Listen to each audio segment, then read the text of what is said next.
అందరికీ నమస్కారం. నా పేరు రమ. మనసులు కలవని మనువు 19వ భాగం. రచయిత సాహితీ మోహన్ గారు. నందిని రుద్రాంశ్ రూమ్లోకి వెళ్ళిన దగ్గర నుంచి కూతురు తన భయాన్ని వీడిందో లేదో, అసలు రుద్రతో ఏం మాట్లాడుతుందో, అక్కడ ఏం జరుగుతోందో, ఈసారైనా తన ప్లాన్ ఫలిస్తుందో లేదో అని రకరకాల ఆలోచనలతో తన రూమ్లో డోర్ వైపే చూస్తూ అటు ఇటు తిరుగుతూ నిశిరాత్రి కోసం నిరీక్షించే గుడ్లగూబల కూతురు రాక కోసం ఎదురు చూస్తూ ఉన్న ఇందుమతికి పెదవుల మీద చిరునవ్వుతో లోపలికి వస్తున్న నందిని కనిపించేసరికి తన ప్లాన్ వర్కౌట్ అయ్యిందేమో, అందుకే అలా నవ్వుతూ వస్తోందని ఊహించుకొని తెగ సంబరపడిపోతూ ఆమె దగ్గరికి వెళ్ళి, బేబీ ఏమైంది, మన ప్లాన్ సక్సెస్ అయినట్టేనా అని అడిగింది ఆతృతగా. తల్లి మొహంలోని భావాలను చూసి ఆమె ఏమనుకుంటుందో అర్థమై ఇందాక రుద్రాష్ చెప్పిన మాటలు మరోసారి గుర్తు చేసుకొని, హా మమ్మీ, వర్కౌట్ అయినట్టే ఉంది. బావ ఇందాకట్లా నాతో కోపంగా మాట్లాడలేదు, చాలా నవ్వుతూ మాట్లాడాడు తెలుసా అని చెప్పింది నందిని నవ్వుతూ. ఆ మాటకి తన ప్లాన్లో మొదటి మెట్టు ఎక్కారని తెగ సంతోషపడిపోతూ, అవునా బేబీ, పోనీలే, ఇలానే రుద్రకి దగ్గరగా ఉండి తన అటెన్షన్ని నీ వైపు తిప్పుకున్నావంటే అంతే చాలు, తర్వాత కదంతా నేను నడిపిస్తాను కదా. వాడు శాంతం మన ఉచ్చులో పడిపోయే తర్వాత ఇక ఆ శాంభవిని మన చేతులకు బట్టంటకుండానే సులువుగా ఇంటి నుంచి బయటికి పంపించేయచ్చు. అప్పుడు ఈ సంస్థానం మొత్తం మన గుప్పెట్లోకే వస్తుంది అని నవ్వుతుంది ఇందుమతి. అప్పటిదాకా ఇందుమతి ఇచ్చిన మితిమీరిన స్వేచ్ఛ వల్ల మంచి చెడుల విచక్షణ తెలియకుండా పెరిగిన నందినికి ఇక రుద్రాజ్తో మాట్లాడిన తర్వాత తను చేస్తున్నది ఎంత తప్పో తెలుసుకుంది. ఇప్పుడు తల్లి మాటల్లోని దురాలోచన కూడా మెల్లిమెల్లిగా అర్థమవుతూ ఉంటే ఇన్నాళ్ళు ఇలాంటి మాటలు విని వాటిని అర్థం చేసుకోకుండా అవే పాటిస్తూ ఇంట్లో వాళ్ళని నెగ్లెక్ట్ చేయడం కాకుండా అమ్మమ్మకి అత్తకి గౌరవం ఇవ్వకుండా వాళ్ళ మాటలను కూడా లెక్క చేయకుండా రెక్లెస్గా బిహేవ్ చేయడం గుర్తొచ్చి బాధగా అక్కడి నుంచి వెళ్ళిపోవడానికి వెనక్కి తిరిగింది. తన ప్లాన్ సక్సెస్ అయిందని భ్రమపడుతూ తర్వాత ఏం చేయాలని ఆలోచిస్తూ ఉన్న ఇందుమతి కూతురు అలా వెళ్ళిపోవడం చూసి, బేబీ ఎక్కడికి వెళ్తున్నావు, ఇది మనం పార్టీ చేసుకోవాల్సిన సమయం, ఉండు నీ కోసం ఫారెన్ ఫ్రెండ్ తెప్పించాను, దాంతో మనం ఈ సక్సెస్ని సెలబ్రేట్ చేసుకుందామన్న తల్లి మాటలు విని ఈ చెడు అలవాట్ల వల్ల తన జీవితంలో ఏం కోల్పోయిందో ఆ విషయం తన కళ్ళ ముందు నీలి నీడలా కదలాడుతూ ఉంటే ఆగకుండా వర్షిస్తున్న కన్నీళ్లను తుడుచుకుంటూ వెనక్కి తిరిగి చూడకుండా వేగంగా తన రూమ్లోకి వెళ్ళిపోయింది నందిని. అలా వెళ్తున్న కూతురుని చూసి, ఏంటి పిలుస్తున్నా వినకుండా ఇలా వెళ్ళిపోయింది, ఒకవేళ నా ఊహ ఏమన్నా అబద్ధమా అనుకుంటూ నందిని బావ నాతో బాగా మాట్లాడాడు అని చెప్పిన మాటలు గుర్తొచ్చి, చాచా అలా ఏం అయ్యుండదులే, ఒకవేళ అలాంటిది ఏమైనా ఉంటే నాతో చెప్తుంది కానీ అబద్ధం ఎందుకు చెప్తుంది అని అది ఏదో గుర్తొచ్చి వెళ్ళిపోయి ఉంటుంది, దానికే నేను అనవసరంగా ఏదేదో ఊహించుకొని కంగారు పడుతున్నాను అని తనని తాను సమాధానపరుచుకుని క్లోసెట్లోని విస్కీ బాటిల్ని బయటకు తీసి దాని వైపు చూసి నవ్వుతూ, ఈ హ్యాపీ మూమెంట్ని నేను నీతో సెలబ్రేట్ చేసుకుంటాను బంగారు అంటూ డోర్ లాక్ చేసి బాటిల్ గ్లాస్ ముందు పెట్టుకొని జరగని వీళ్ళ పెళ్ళి ఎలా చేయాలని ప్లాన్లు వేస్తూ ఉంది ఇందుమతి.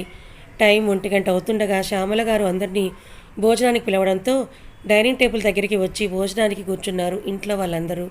శాంభవి వాళ్ళందరికీ భోజనం వడ్డిస్తూ ఉంటే, రుద్ర ఇంకా రాలేదా శాంభవి అని అడిగారు బామ్మగారు. ఆ మాటకి తలెత్తి ఆవిడ వైపు నవ్వు మొహంతో చూస్తూ, వచ్చారమ్మగారు, రూమ్లో నిద్రపోతున్నారు అంది సమాధానంగా.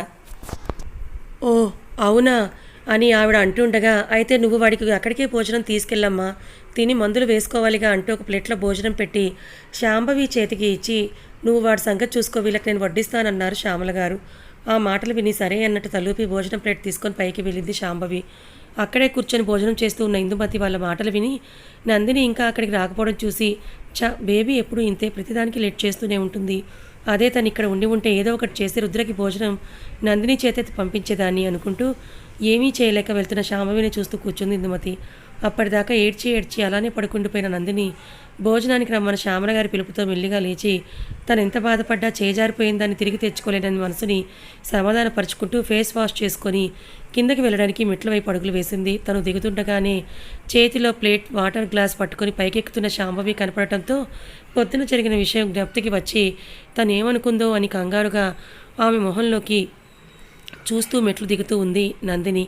కానీ ఆమె మొహంలో తను అనుకున్న దానికి భిన్నంగా ఎదురైన తన వైపు ఎలాంటి కోపం కానీ జలసీ కానీ లేకుండా నార్మల్గా చూసి నవ్వుతూ తనని దాటుకుని వెళ్ళిపోయిన శాంభవిని చూసి మొదట ఆశ్చర్యపోయిన రుద్ర మీద ఆమెకున్న నమ్మకం ఏంటో ఆ భావాలలోనే అవగతమవుతూ ఉంటే అప్పటిదాకా ఉన్న కంగారు తగ్గి తృప్తిగా నవ్వుకుని డైనింగ్ టేబుల్ దగ్గరికి వెళ్ళిపోయింది నందిని. శాంభవి పైకి వెళ్ళేసరికి ఇంకా పడుకునే ఉన్న రుద్రాక్షను చూసి నవ్వుకుని చేతిలోని ప్లేట్ గ్లాస్ పక్కన పెట్టి బెడ్ దగ్గరికి వెళ్ళి మెల్లిగా రుద్రాంశ్ గారు అని పిలిచింది.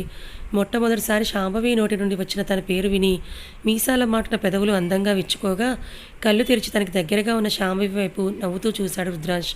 నవ్వుతున్న అతన్ని చూసి తను కూడా నవ్వుతూ మీకోసం భోజనం తెచ్చాను అంది మెల్లిగా. అది విని అంటూ మెల్లిగా పైకి లేచి బెడ్ దిగబోతూ ఉండగా ఆగండి ఎక్కడికి లేస్తున్నారు అన్న శాంభవి మాటలు విని ఆమె వైపు వింతగా చూస్తూ హ్యాండ్ వాష్ చేసుకొస్తాను అన్నాడు రుద్రాంశ్. అన్నం నేను తినిపిస్తుంటే మీరు హ్యాండ్ వాష్ చేసుకోవడం ఎందుకు అంది శాంభవి.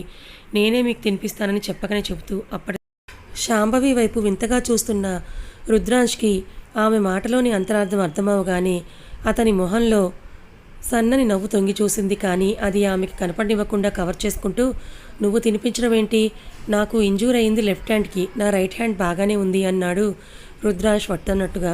ఆ మాట విని కళ్ళు చిన్నవి చేసి అతని వైపు చూస్తూ ఆ విషయం మాకు కూడా తెలుసు, మీరేమీ ప్రత్యేకంగా గుర్తు చేయక్కర్లా, ఏదో మీరు స్ట్రెస్ అవ్వకూడదని పెడతా అంటున్నా, అంతేగాని మీకు గోరుముద్దలు తినిపించాలన్న సరదా నాకేమీ లేదు అంది మూతి తిప్పుతూ. తన మాటలు విని రాక్షసి అస్సలు దొరకట్లేదు అని ముద్దుగా కసురుకుంటూ అంత కష్టపడుతూ నాకేమీ తినిపించక్కర్లేదు, ఐ కెన్ మేనేజ్ అన్నాడు సీరియస్నెస్ నటిస్తూ. ఆ మాటకి కోపం వచ్చిన శాంభవి భర్తకు భోజనం పెట్టడం ఏ భార్య కష్టంగా భావించదు అంటూ ఇంత చిన్న విషయం కూడా తెలియదు కానీ పేరుకు మాత్రం పెద్ద పోలీస్ ఆఫీసర్ అని అంది శాంభవి చాలా వెటకారంగా. ఆమె ఎక్స్ప్రెషన్స్ చూసి లోపల నవ్వుకుంటూ పైకి మాత్రం గుర్రుగా చూస్తూ కూర్చున్నాడు రుద్రాంశ్. అతని చూపులు చూసి ఏం తెలిసినా తెలియకపోయినా చూపులతో మనుషుల్ని కంట్రోల్ చేయడం మాత్రం బాగా తెలుసు మీకు అంటూ ప్లేట్ తీసుకొని ముద్దలు కలిపి నోరు తెరవండి అని అంది కసురుతున్నట్లుగా.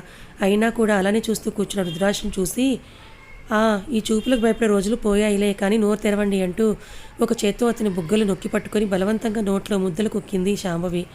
ఆమె గ్యాప్ లేకుండా పెడుతున్న ముద్దలు మింగుతూ నేనంటే పూర్తిగా భయం పోయింది ఈ అమ్మాయికి అని అనుకుంటూ కొంచెం ఇష్టంగా కొంచెం కష్టంగా తను పెట్టే ముద్దలు తింటూ మొత్తానికి భోజనాన్ని కంప్లీట్ చేశాడు రుద్రాంశ్. ఇలానే రుద్రాంశ్ ఉత్తుత్తి కోపాలు, అది చూసి శాంభవి వెటకారాలు, ఇందుమతి ప్లాన్లు మధ్య 10 రోజులు ఇట్టే గడిచిపోయాయి. ఇంతే కాకుండా నందిని కూడా పూర్తిగా తనని తాను మార్చుకొని అప్పట్లా కాకుండా ఇంట్లో వాళ్ళందరితో ప్రేమగా ఉంటుంది. అది చూసిన బామ్మగారు శ్యామల గారు చాలా హ్యాపీగా ఫీల్ అయ్యారు.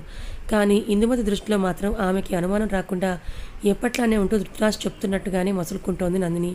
ఆ రోజు రుద్రాంశ్ చెక్ చేసి అతని చేతికున్న బెల్ట్ తీసేయడానికి తనకి శ్రమ లేకుండా డాక్టర్ని ఇంటికి తీసుకొచ్చారు మూర్తిగారు.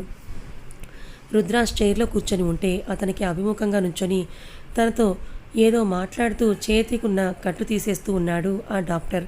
అప్పుడే తన రూమ్ నుంచి కిందకి వస్తున్న నందిని రుద్రాంశ్ చేతి బెల్ట్ తీస్తూ ఉండడం చూసి బావ చేతికున్న బెల్ట్ తీసేస్తున్నారనమాట, అంటే తన గాయం పూర్తిగా నయమైపోయినట్టుంది అనుకుంటూ నవ్వుతూ కిందకి వచ్చిన ఆమె అక్కడ రుద్రాంశ్ ఎదురుగా ఉన్న డాక్టర్ని చూసి షాక్ అయ్యి ఆనందం బాధ కలగలిసిన మిక్స్డ్ ఫీలింగ్స్తో తడిచేరిన కళ్ళని తుడుచుకుంటూ అతని వైపే చూస్తూ ఉండిపోయింది. ఒక పక్క డాక్టర్తో మాట్లాడుతూనే నందినిని గమనిస్తున్న రుద్రాంశ్ ఆమె మొహంలో కనబడుతున్న భావాలని చూసి మనసులోని చిన్నగా నవ్వుకుంటూ ఏమీ ఎరగని వాడిలా అతనితో మాట్లాడుతూ కూర్చున్నాడు. కానీ ఇవేమీ పట్టించుకోకుండా పూర్తిగా తన పనిలో నిమగ్నమయ్యి ఉన్న ఆ డాక్టర్ కేవలం రుద్రాంశ్నే చూస్తూ గాయం పూర్తిగా హీల్ అయిపోయింది రుద్రగారు, అలా అని మళ్ళీ అప్పుడే సీక్రెట్ ఆపరేషన్లు అంటూ గన్ పట్టుకొని ఫైరింగ్లకు గట్రా వెళ్ళకండి, ఇంకొద్ది రోజులు అలాంటి వాటికి దూరంగా ఉండేదే బెస్ట్ అన్నాడు నవ్వుతూ. ఆ మాటకి రుద్రాంశ్తో సహా ఇంట్లో వాళ్ళంతా నవ్వుతూ ఉంటే శాంభవి మాత్రం చిన్నగా నిట్టూర్చి జరిగే విషయాలు ఏమన్నా చెప్తే బెటర్ డాక్టర్ గారు, ఇప్పటికే ఈయన లేక పోలీస్ డిపార్ట్మెంట్ మొత్తం డల్ అయిపోయిందని తెగ ఇదైపోతున్నాడు హిట్లర్ అని అంటూ చిన్నగా గొనిగింది శాంభవి. ఆమె చాలా చిన్నగా మాట్లాడినా తను రుద్రాంశ్కి బాగా దగ్గరగా ఉండటం వల్ల తను మాట్లాడిన మాటలు రుద్రాంశ్కి స్పష్టంగా వినిపించాయి.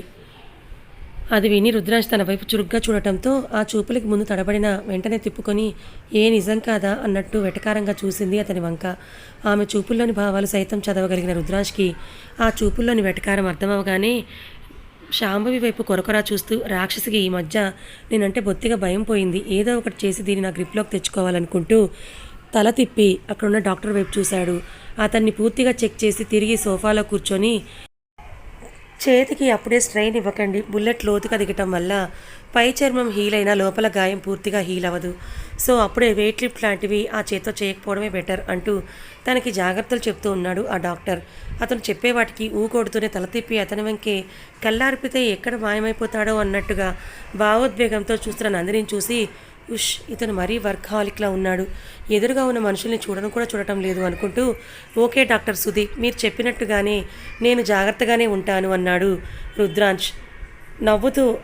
ఆ మాట విని పేపర్పై ఏదో మెడిసిన్ రాసి, ఎప్పుడైనా పెయిన్ అనిపిస్తే ఈ ట్యాబ్లెట్ వేసుకోవడాన్ని నవ్వుతూ తలెత్తి ఆ పేపర్ని రుద్రాంష్కి ఇవ్వబోతున్న సుదీప్ ఎదురుగా నీళ్లు నిండిన కళ్ళతో తన వైపే చూస్తూ ఉన్న నందినిని చూసి షాక్ అయ్యి అప్రయత్నంగా నందిని అని పలుకుతూ తన చేతిలోని పేపర్ని జారవిడి చేశాడు డాక్టర్ సుదీప్. అప్పటిదాకా సుదీప్నే చూస్తూ ఉన్న నందిని అతను తన వైపు చూడగానే తను చేసిన తప్పులు గుర్తొచ్చి అపరాధ భావంతో అతన్ని ఫేస్ చేయలేక గబగబా అక్కడి నుంచి వెళ్ళిపోయింది. ఆమెను చూడగానే గతం తాలూకు జ్ఞాపకాలు అతన్ని చుట్టుముడుతూ ఉంటే వెళ్తున్న నందిని వైపు బాధగా చూస్తూ ఉండిపోయాడు సుదీప్. అప్పటిదాకా వాళ్ళిద్దరి భావాలను క్షుణ్ణంగా గమనిస్తున్న రుద్రాంశ్ వెళ్తున్న నందిని వైపే చూస్తూ బాధపడుతున్న సుదీప్ని చూసి, నన్ను ఇంత త్వరగా రికవర్ అయ్యేలా చేసినందుకు మీరు ఇవాళ మా ఇంట్లో భోజనం చేసే వెళ్ళాలి డాక్టర్ సుదీప్ అన్నాడు అతని దృష్టిని మరల్చడానికి. ఆ మాటకి తన చూపులు మరల్చుకొని తల తిప్పి రుద్రాంశను చూస్తూ, లేదు రుద్రగారు, నాకు చిన్న వర్క్ ఉంది, నేను వెళ్ళాలి అన్నాడు సుదీప్ తన కన్నీళ్లు కనపడకుండా కవర్ చేసుకుంటూ.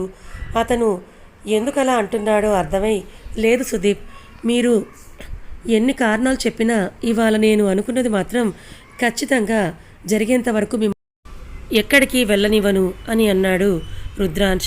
ఆ మాటలు విన్న సుదీప్ అతని వైపు అయోమయంగా చూస్తుంటే, అదే మీరు మాతో కలిసి లంచ్ చేయడం గురించి అంటున్నా అని తల తిప్పి శాంభవిని చూసి, వెళ్ళి ఆ పని చూడండి అన్నాడు. ఇదే ఫిక్స్ అని చెప్పకనే చెబుతూ సుదీప్ ఇంకేమీ అనలేక మౌనంగా ఉండిపోతే అది చూసి చిన్నగా నవ్వుకొని, పదండి డాక్టర్, మీకు బోరు కొట్టకుండా ఇల్లు చూపిస్తాను అంటూ తన చెయ్యి పట్టుకొని పైకి తీసుకెళ్ళిపోయాడు రుద్రాంశ్. ఈరోజు రుద్రాంశ్ ప్రవర్తన ఇంట్లో వాళ్ళందరికీ వింతగా అనిపిస్తుంటే వెళ్తున్న అతని వైపు వింతగా చూస్తూ ఎవరి పనులకు వాళ్ళు వెళ్ళిపోతే అతను ఎందుకు అలా చేస్తున్నాడో తెలిసిన మూర్తిగారు మాత్రం చిన్నగా నవ్వుతూ అక్కడి నుంచి వెళ్ళిపోయారు. సుదీప్కి ఇల్లు చూపిస్తున్న రుద్రాంశ్ సరిగ్గా నందిని రూమ్ దగ్గరికి రాగానే రింగ్ అవని ఫోన్ని తన చెవిలో పెట్టుకొని, హలో అంటూ, 1 మినిట్ సుదీప్, నేను కాల్ మాట్లాడేసి వస్తాను, మీరు ఈ లోపు చూస్తూ ఉండండి అన్నాడు నవ్వుతూ. ఆ మాటకి తను వింతగా చూస్తూ, మీ ఫోన్ అసలు రింగ్ అవ్వలేదు కదా రుద్రగారు అన్నాడు సుదీప్ కన్ఫ్యూజ్ ఫేస్తో. ఆ మాటకి గతుక్కుమని, అది ఆ ఫోన్ వైబ్రేషన్ మోడ్లో ఉంది అని చెప్పి అక్కడి నుంచి మెల్లిగా జారుకున్నాడు రుద్రాంశ్. వెళ్తున్న రుద్రాంశ్ వైపే స్ట్రేంజ్గా చూస్తూ ఎదురుగా ఉన్న రూమ్లోకి వెళ్ళాడు సుదీప్. సుదీప్ని ఫేస్ చేయలేక తన రూమ్కి వచ్చేసిన నందిని నేరుగా బాల్కనీలోకి వెళ్ళి రేలింగ్కి జారపడి కూర్చొని పాత విషయాలు తలుచుకొని ఏడుస్తూ ఉంది. అన్ని రూమ్లలానే ఆ రూమ్ని కూడా పరికిస్తూ బాల్కనీలోకి వచ్చిన సుదీప్ అక్కడ కూర్చొని ఏడుస్తూ ఉన్న నందినిని చూసి మనసంతా మెలిపెట్టినట్టుగా అనిపిస్తూ ఉంటే తమ మధ్యలోని అడ్డుగోడలన్నీ తొలగిస్తూ నందు అన్నాడు ప్రేమగా. 3 ఏళ్ల తర్వాత అతని పిలుపు విన్న నందినికి తన మనసులో మధురమైన భావం ఏదో కలుగుతూ ఉంటే తలెత్తి ఎదురుగా ఉన్న సుదీప్ని చూసి మెల్లిగా లేచి నుంచుంది నందిని. తననే చూస్తూ ఉన్న నందిని చూసి, ఎలా ఉన్నావు నందు అన్నాడు సుదీప్ నీళ్లు నిండిన కళ్ళతో. ఆ మాట వినగానే ఇంకా తనని తాను నిలవరించుకోలేక ఒక్క అడుగులో సుదీప్ని చేరి అమాంతం అతన్ని చుట్టేస్తూ, I am sorry Sudeep, I am so sorry, నువ్వు నన్ను ప్రేమిస్తున్నావని చెప్తుంటే డబ్బుందన్న అహంకారాన్ని నీపై చూపిస్తూ నిన్ను నీ ప్రేమని కించపరిచి చెడు అలవాట్లకు బానిసనై డబ్బు కోసం నా చుట్టూ తిరిగే వాళ్ళ మాటలు విని నా మూర్ఖత్వంతో ఇన్నాళ్ళు నిజమైన నీ ప్రేమను దూరం చేసుకున్నాను, నన్ను క్షమించు సుదీప్ అంటూ అతని గుండెలపై వాలి బోరుమంది నందిని. నందిని సుదీప్ ఇద్దరు ఒకే కాలేజ్లో చదివేవారు. సుదీప్ మెడిసిన్ డిపార్ట్మెంట్ అయితే నందిని ఎంబీఏ డిపార్ట్మెంట్. క్యాంపస్లో నందినిని మొదటిసారి చూసినప్పుడే ఆమెతో ప్రేమలో పడిపోయాడు సుదీప్. ఆ విషయం ఆమెతో చెప్పడానికి భయం వేసి సంవత్సరం పాటు అలానే తన మూగ ప్రేమని కొనసాగించాడు. అలా కొన్నాళ్ళు గడిచాక తన ఫ్రెండ్స్ అందరూ చెప్పేయమని ఒత్తిడి చేస్తుండడంతో ఎలాగోలా ధైర్యం తెచ్చుకొని నందిని ముందుకు వెళ్ళి తన ప్రేమ విషయం చెప్పేశాడు సుదీప్. ఇందుమతి పెంపకంలో మొండిగా కన్ను మిన్ను కానకుండా పెరిగిన నందిని కాలేజ్లో కూడా తన స్టేటస్ను చూపిస్తూ చాలా పొగరుగా ఉండేది. మిడిల్ క్లాస్ అయిన సుదీప్ తనకి ప్రపోజ్ చేసేసరికి ఆ డబ్బున్న అహంకారంతోనే అతని మనసులోని ప్రేమను గుర్తించకుండా కేవలం తను మిడిల్ క్లాస్ పర్సన్ అని తన మాటలతో అతని స్టేటస్ని ఎత్తి చూపిస్తూ సుదీప్ని అవమానించి అక్కడి నుంచి వెళ్ళిపోయింది నందిని. ఆ రోజు తను మాట్లాడిన మాటలు విన్న సుదీప్ డబ్బుందన్న పొగరుతో మనుషులుగా గుర్తించని ఇలాంటి అమ్మాయినా ఇన్నాళ్ళుగా నేను ప్రేమించింది అని తనని తానే నిందించుకొని ఇక లైఫ్లో తన మొహం చూడకూడదని డిసైడ్ అయ్యి తన చదువు కంప్లీట్ చేసుకొని హైదరాబాద్కి దూరంగా వెళ్ళిపోయాడు. కానీ ఎంత వద్దనుకున్న తన మనసులో తిష్ట వేసుకొని కూర్చున్న నందినిని మర్చిపోలేక ఆ స్థానాన్ని మరొకరికి ఇవ్వలేక తన వృత్తిని ప్రేమిస్తూ పెళ్లి చేసుకోకుండా ఉండిపోయాడు సుదీప్. సుదీప్ వెళ్ళిపోయిన కొన్నాళ్ళకి అతని గురించి, అతని వ్యక్తిత్వం గురించి సుదీప్ ఫ్రెండ్స్ చెప్తుంటే వింది, కానీ అప్పుడు తన మెదడులో ఉన్న అహంకారం ఆమెని అతని వైపు ఆలోచించనివ్వలేదు.